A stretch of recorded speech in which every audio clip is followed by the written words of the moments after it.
Hey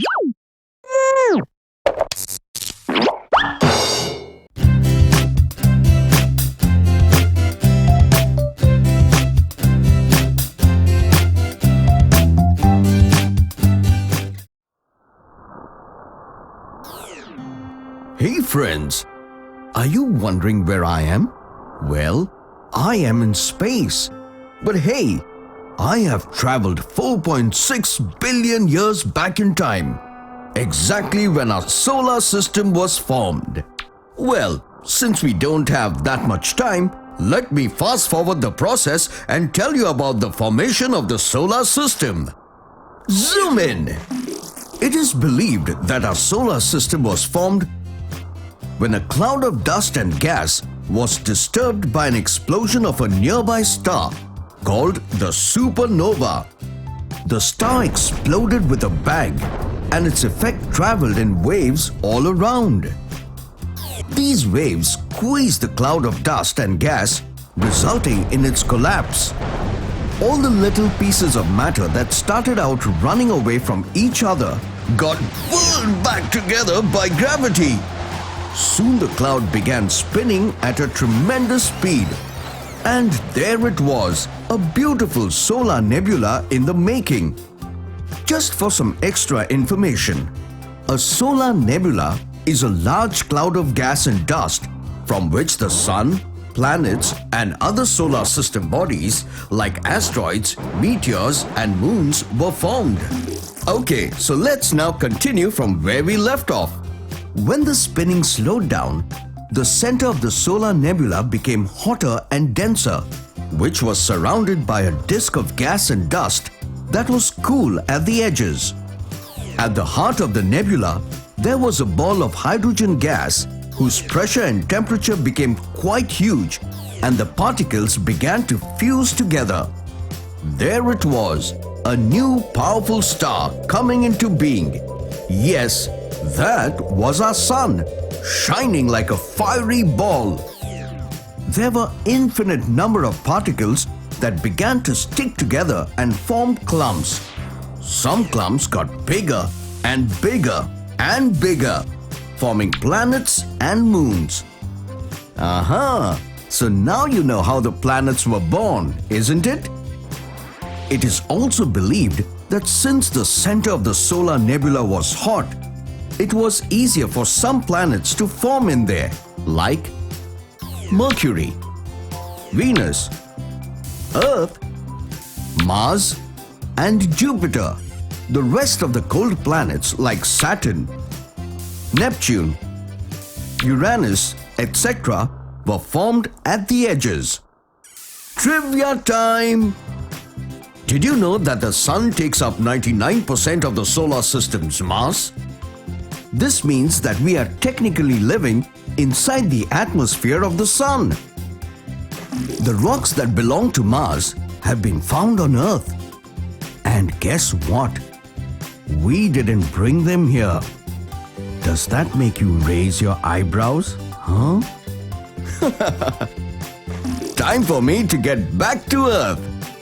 Tune in next time for more fun facts. This is me zooming out.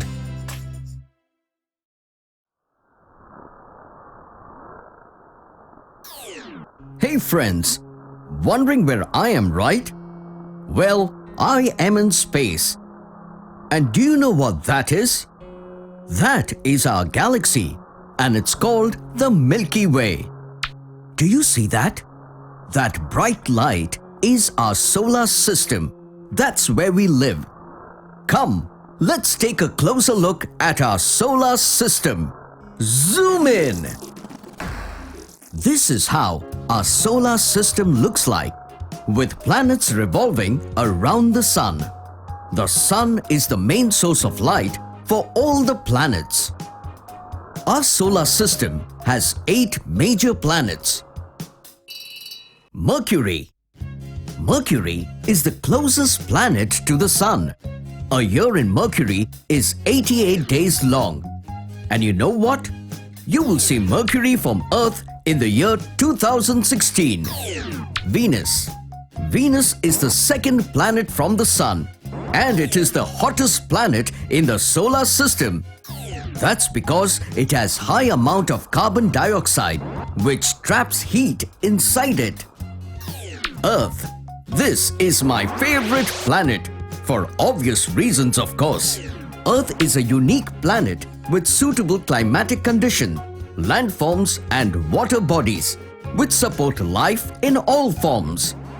Moon is the natural satellite of Earth. Mars.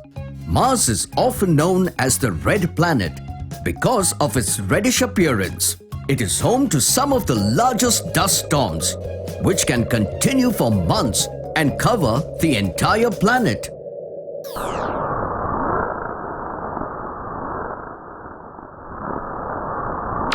Jupiter. Jupiter is the largest planet of our solar system. It also has 4 moons. One day in Jupiter is just about 9 hours 55 minutes, making it the shortest day of all planets. Saturn. There are about 150 frozen moons around Saturn. The largest one is called Titan. This planet has beautiful rings around it, made of dust and ice. Uranus. Uranus is a very cold planet, with temperatures dropping to about -224 degrees Celsius. It takes about 84 Earth years to revolve around the Sun, out of which it gets direct sunlight for 42 years, and the rest remain in darkness. Neptune. Neptune takes about 165 Earth years to revolve around the Sun. It is also known as the ice giant, and it has about 14 moons. Trivia time! Did you know that we also have 5 dwarf planets in our solar system? Ceres, Pluto, Eris, Makemake, and Haumea. Jupiter's moon Ganymede has more water than the Earth. Whoa, that's so much information for today. I am tired now, so this is me zooming out. Tune in next time for some more fun facts. Dr. Binocs! Dr. Binocs? Oh, hello friends. The best part of a pizza is its crust. Yummy! Just like this pizza, the Earth too has a crust, but with no cheese in it. So, let's learn something about the structure of the Earth today. It consists of the crust, mantle and core. Zoom in! This is the Earth's crust. It consists of all kinds of rocks, soil and everything you see above the Earth's surface.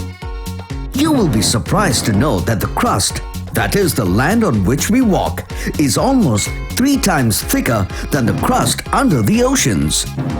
And it extends to about 25 miles. The Earth's crust floats on this layer, which is called the mantle. It is made of thick, solid, rocky substance and amounts to about 85% of the total mass of Earth. The first 50 miles of the mantle consists of very hard, rigid rocks. The next 150 miles are made up of super hot, solid rocks. Below that, for the next several hundred miles, the Earth's mantle is believed to be made up of very solid and sturdy rock materials. The mantle is about 1,800 miles thick and by far the largest layer of Earth. The Earth's outer core is made up of super hot liquid molten substance called lava. This lava is believed to be made of iron and nickel. It extends to a depth of 3,000 miles beneath the Earth's surface. And finally, we have reached Earth's inner core. The inner core extends another 900 miles towards the center of the Earth. It is believed that this inner core is a solid ball made of iron and nickel. Trivia time! The crust occupies less than 1% of Earth's volume. The inner core is the hottest part of the Earth, and it is as hot as the surface of the Sun. Surprising, isn't it? Looks like it's time for me to zoom out before I get baked in this heat. Tune in next time for more fun facts.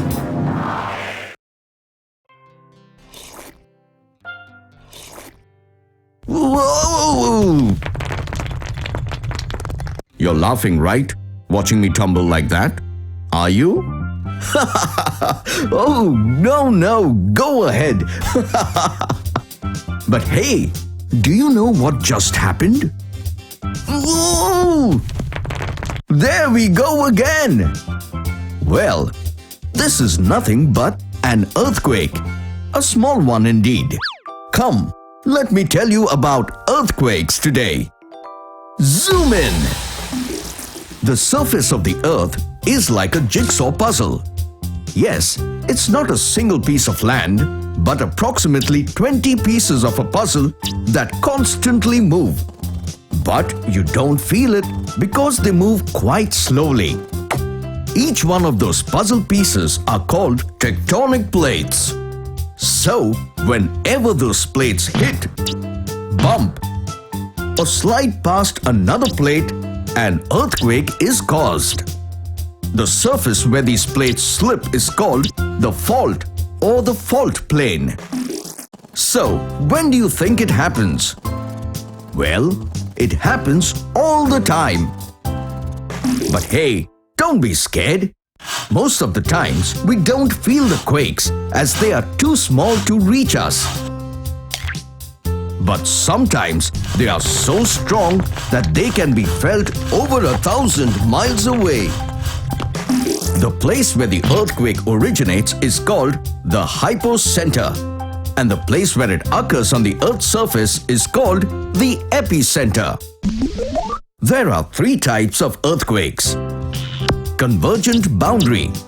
Here, one plate is forced over another during an earthquake, which causes a thrust fault. Many hills and mountains have been formed due to the convergent boundary. Divergent boundary. Here, plates are drifted apart from each other, forming a rift zone. This kind gives birth to new ocean flows. Transform fault. Here the plates slip by each other, and this is also called strike slip.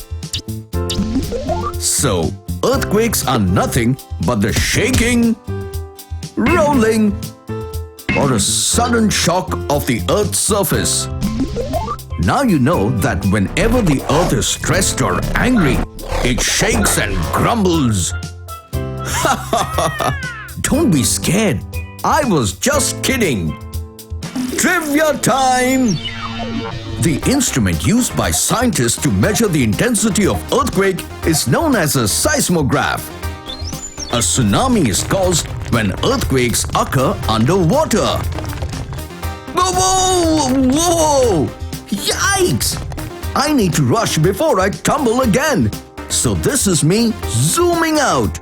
Tune in next time for more fun facts.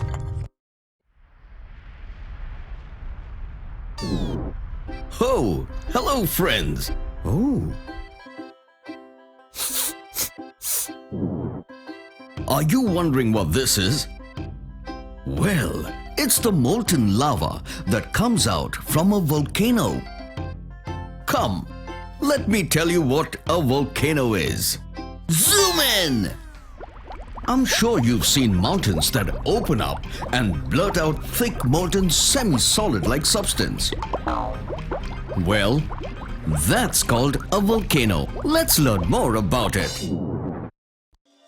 A volcano is a vent or chimney that connects magma from within the Earth's crust to the Earth's surface. The liquid rock is called magma when it is under the Earth's surface, and lava after it comes out. So, how does a volcano erupt? The molten rock stored in the magma chamber rises through the crater pipe pockets. As it travels up the main vent, gases expand and water becomes steam, creating pressure. When the pressure can no longer be contained, the volcano erupts through the crater and secondary side vents. Common volcanic gases include water vapor, carbon dioxide, sulfur dioxide, hydrogen chloride, hydrogen fluoride, and hydrogen sulfide. Popular belief is that volcanoes are large cone-shaped mountains, but that's not true. There are many more types of volcanoes, such as white plateaus, fissure vents, and bulging dome shapes. There are also volcanoes found on the ocean floor and even under ice caps, such as those found in Iceland. Trivia time! The word volcano originally comes from the name of the Roman god of fire, Vulcan. The tallest volcano in the solar system isn't on Earth at all, but on Mars. So tune in next time for some more fun-filled facts. This is me zooming out. It's raining. Hey, have you ever wondered where the rain comes from? Or how the clouds are formed? Well, this is what the water cycle is all about. Come, let's explore. Zoom in! When the sun heats up the rivers and oceans, water becomes water vapor and it rises up in the air. This process is called evaporation. It is the first step of the water cycle. You too can see water vapor at home. Just tell your mummy to heat some water. And as the water gets heated, you'll be able to see the water vapor rising up in the air. When the water vapor reaches up in the sky, it turns into tiny droplets of water. These water droplets, along with various gases and dust particles, come together to form clouds. This is known as condensation. Now, hold a cold lid over the vessel in which you heated water. When you open the lid after some time, you'll be able to see water droplets on the lid. That's exactly what condensation is.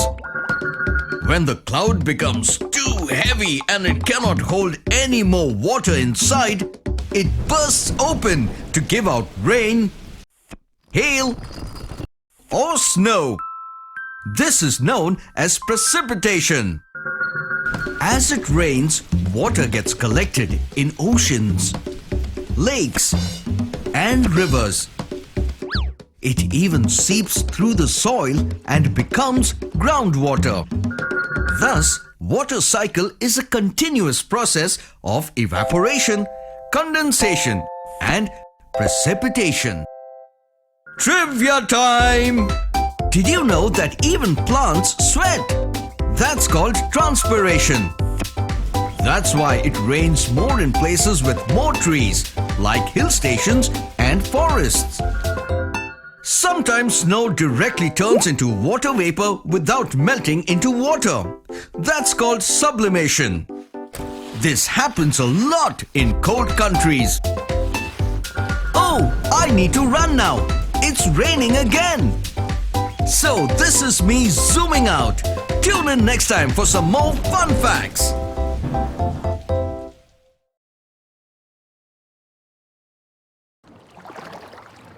Did you see that? Look how the water flows from the top of this mini hill and gets collected here. This looks like a river and this looks like a lake. Are you getting confused? Don't be. Come, I'll tell you more about the water bodies on Earth. Zoom in. Ocean. Oceans cover more than 70% of the Earth's surface. But that's too much water, isn't it? Then why do we have water problems all around? Yuck! Well, because ocean water is salty and not safe to drink. The oceans of the world are the Arctic, Atlantic, Pacific, Indian, and the Antarctic Ocean. The Pacific Ocean is the largest and covers around 30% of the Earth's surface. Sea. The sea is found where the land meets the ocean. It is smaller than the ocean and is actually a part of it. Just like how the Mediterranean Sea is a part of the Atlantic Ocean, it also has the most confusing spelling. River. A river is a strip of water that flows through many places. It begins in mountains or hills where melted snow and rainwater gets collected.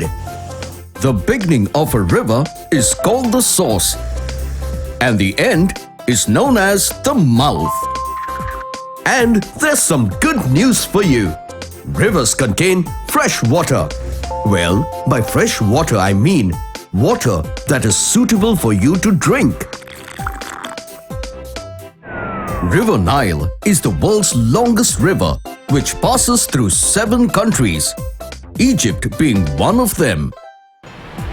Lake. A lake is a large area of water surrounded by land. Lakes are formed when water finds its way into a basin. It could be through rain or underground water. It will be quite sad for you to know that lakes need a continuous source of new water. Otherwise, they tend to dry up. Whoa! There you go. Sometimes lakes are formed when meteors hit the Earth. So it's not always bad when a big bulging meteor crashes on the Earth's surface. Trivia time! The Dead Sea is not a sea, but a lake. The reason why it's called dead, because it contains high amount of salt water and no living thing can survive in it. So, let me enjoy my nap. It's time for me to zoom out. So tune in next time for some more fun facts.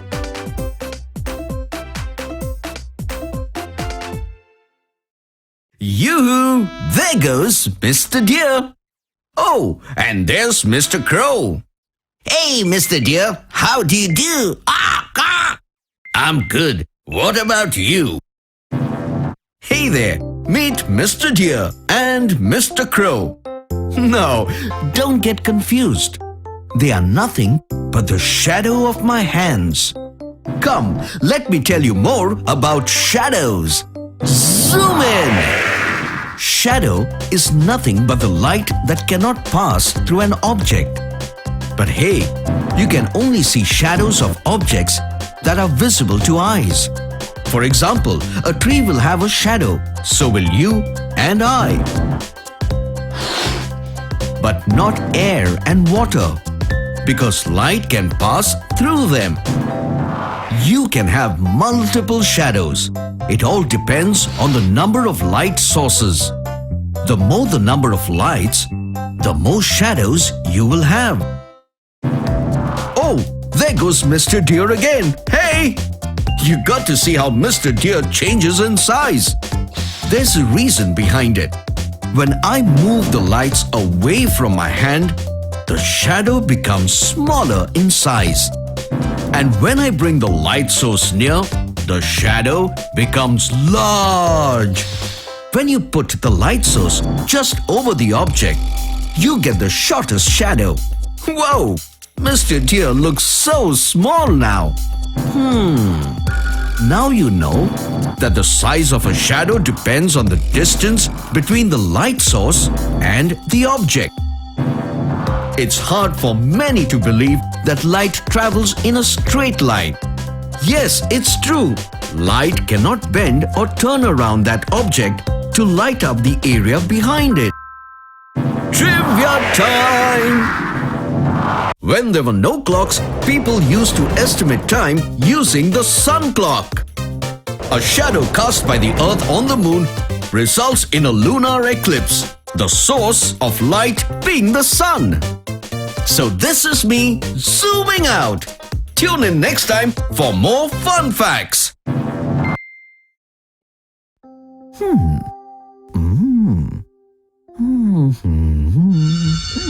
Hey, where did the lights go?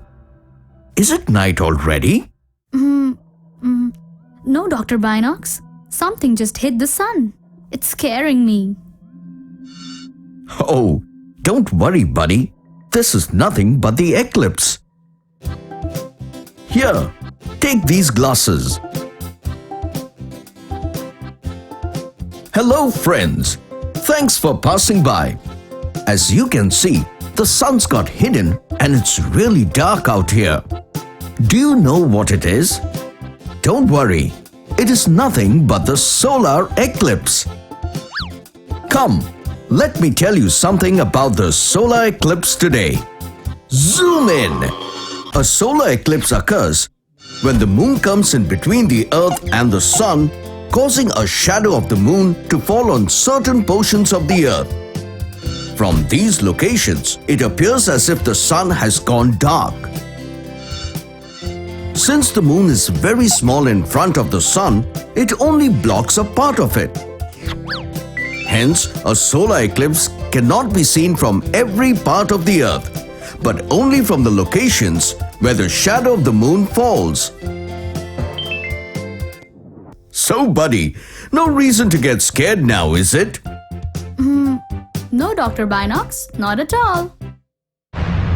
The three major parts during a solar eclipse are umbra, antumbra, and penumbra.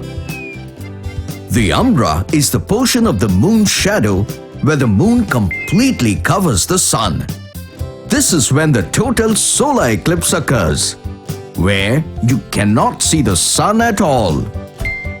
Antumbra is the area beyond the umbra.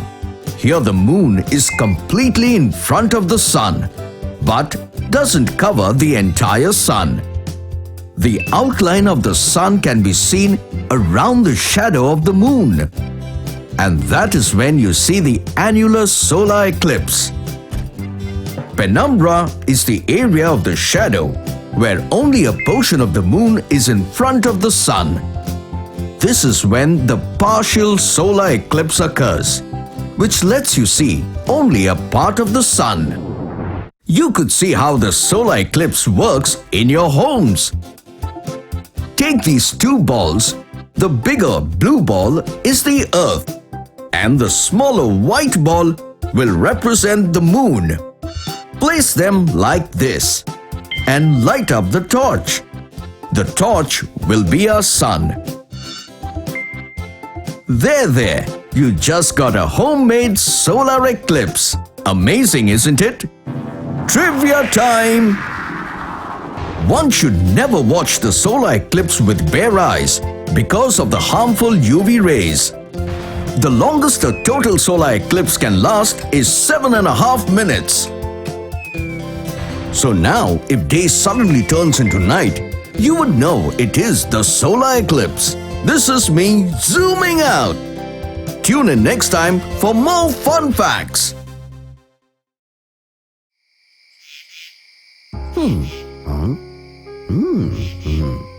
Hey, care to look at what I'm reading? I am reading about the lunar eclipse. Let's see what it is. Zoom in. A lunar eclipse happens when the Earth moves between the sun and the moon, blocking the sun's light from reaching the moon. Come, let's go to space and see how the lunar eclipse occurs. You see them? The sun, the Earth, and the moon. Look how the moon is slowly passing from the penumbra to the umbra. Hey, stop! Stop! This is the penumbra, the region beyond the umbra. Okay, moon. When the moon travels to the penumbra, we see a penumbral lunar eclipse, where the moon is faintly visible to us. When the part of the moon is in the penumbra and a part of it is in the umbra, we see a partial lunar eclipse. And when the moon travels to the umbra, we see a total lunar eclipse. There are times when the moon appears to be red. Oh, don't be scared. I'll tell you how that happens. As we all know, the rays of the sun are made up of red, orange, yellow, green, blue, indigo, and violet. When the sun rays hit the atmosphere of the earth, most of the colors get scattered away and the color red remains, due to which we see a red or a blood moon during a total lunar eclipse. Trivia time! The word eclipse in Greek means downfall. A solar eclipse always takes place about 2 weeks before or after a lunar eclipse. So now you know quite a lot about the lunar eclipse, don't you? This is me zooming out. Tune in next time for more fun facts.